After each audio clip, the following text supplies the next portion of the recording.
Okay. Now let's talk about Caitlin Christiesides, and Indiana Fever. But before we get started, I want to thank y'all for tuning in to the Gertie Mac Show, taking y'all time to subscribe to the channel, liking and sharing my videos. I really appreciate all that. Now let's go. So Indiana Fever and Caitlin Clark, they are piping hot right now, and they are smoking like a turkey leg on a grill. And they have been doing that thing. Now they got their win against the LA Sparks at home in Indy. And that was a win that was very much needed. Now they already clinched the playoffs, but the reason this win was needed because they need to keep the momentum going into the playoffs. But also, this is their 5-game winning streak, and they haven't been on one of these in almost over a decade. It's been a long time, or close to it. But Caitlin Clark continues to show why she is needed in the WNBA, despite what everyone says. Caitlin Clark is out there shooting threes from long range. She's shooting them from the parking lot. She shot threes from the Indianapolis Coke Stadium. She's shooting them all the way from Iowa. Caitlin Clark and the Indiana Fever, they are piping hot, and they are blowing people out like birthday candles. Now, Caitlin Clark also got a triple-double, just like the cheeseburger. Extra onions and extra pickles. She is laying it on thick. That was her second one for this season. And Indiana Fever are looking good going to the playoff. But here's some adjustment that Christiesides, we gotta give her a little credit because people have been on Christiesides so much. They really wanted Christiesides to go to the nearest unemployment office and stand in line like a soldier. Salute. Now, but Christiesides, I think she has came around to realizing that she got to let Caitlin Clark not control the team because Christiesides is the coach. But Christiesides talks about that she now lets Caitlin Clark call some of the plays. And that may be the reason why some of the way they've been playing has been a lot better because she has let Caitlin Clark flow like a river. Y'all listen to this interview and what she had to say. Go Chloe, Matt, Christine. Yeah, Caitlin, obviously, with her second triple-double, she also was the first rookie to have over 100 three-pointers made tonight. Just do her accolades surprise you anymore, or just how do you react to them? You know, she's been playing and doing things and just getting an understanding of the league. Every game she gets a little bit better. Every game she gets a little bit understanding of, the speed and the quickness. I don't think, we had some opportunities in the middle pick and roll with her and AB and her and Liz that I don't think we capitalized on it. And she and I talked about that for a minute. But I love the conversations with her about the game now. Like, we have more conversations in the game. I'm letting her, I want her to call some of the sets that we're running after free throws, just to, I want her to look who's out there with her, who's playing well. She's playing really well. She's shooting the hell out of the ball. And she's making sure she's finding those open players. She had some amazing assists tonight. Triple-double, second one for a rookie. Just really, really proud of her and her continue to keep her teammates involved, and then also just her growth. It's been great. Christie, obviously it's a win. I would imagine you want to perform better. So what do you take away from finding a way to win, which matters the most, but also looking at some things that you have to improve on? Yeah, no question. When I went in and told the players, I told them if we could get 50 points in the paint, we'd win the game. We ended up with, I think, 46. But we weren't doing that early.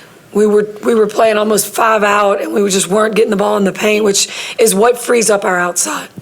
So it started there. I don't know, it was just a grind. They were matching shots with us.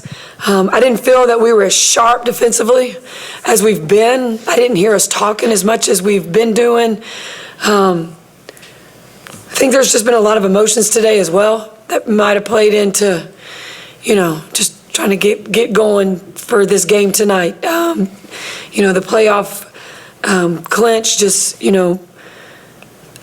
were excited, and just that's huge for us. So I think that had a little bit to do with it. Not an excuse, but it just was a grind, and we grinded it out, and that's just where we've grown. You heard Christiesides in the earlier part talk about how she want Caitlin Clark to call some of those plays.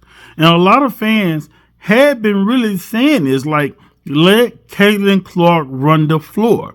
And you can kind of tell since the WNBA break that the Indiana Fever are playing a lot better. Now, I know they was doing some bonding during this break when they first came back, and that was good too because you need that camaraderie on and off the court. But they are playing and flowing a lot better. You can see it's together like a puzzle. At first, they were playing like the puzzle wasn't all the way together and they was missing some pieces. And now those pieces are starting to come together like a Reese's. And they're doing their thing.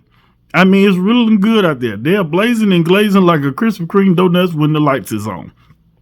Now, they in the playoffs. They can make a good run, but they have a big game coming up. And that's going to be against a team that they just can't get over the hump like Wednesday. And that's the Minnesota Lynx and Cheryl Reed. You cannot take nothing away from them. They are good. But Christiesides also talked more about them being in the playoffs, basically not being comfortable where they at because they still got to keep going. But y'all check this out. Matt and Christine. Yeah, Nalissa and Lexi score the fewest among the starters, but in the final 2 minutes, they each make a really big and impactful play.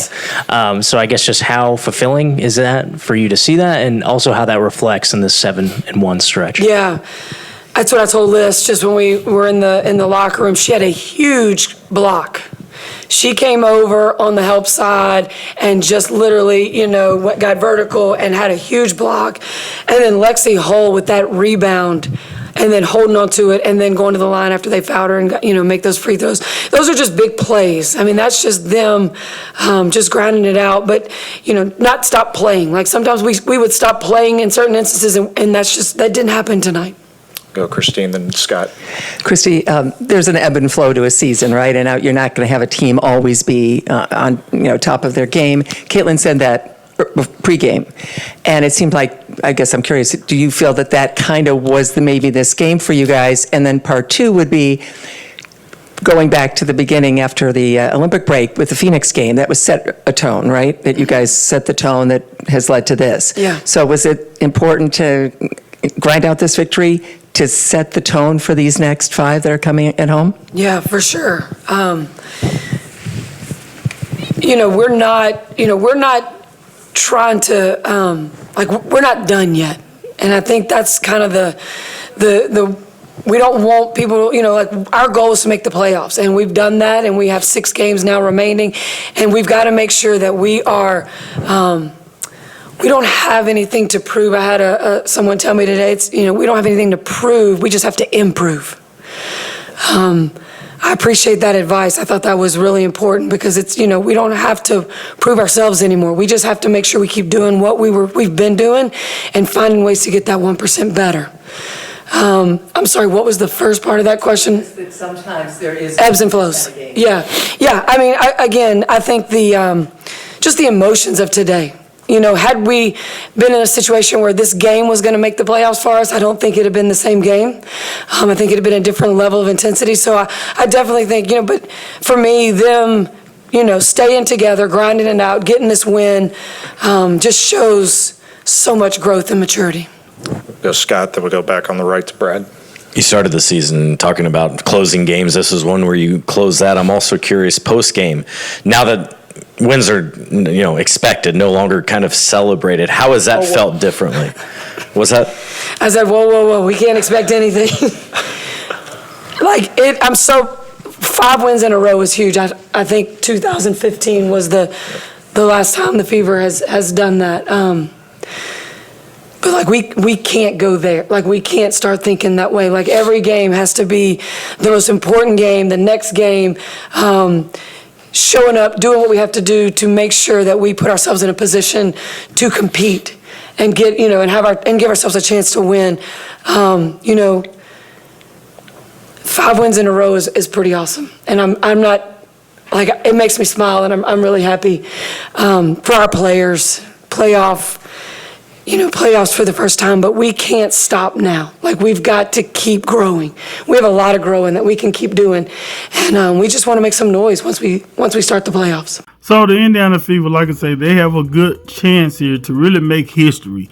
They really can come down to where they started off so bad to now they are just starting to win like DJ Khaled.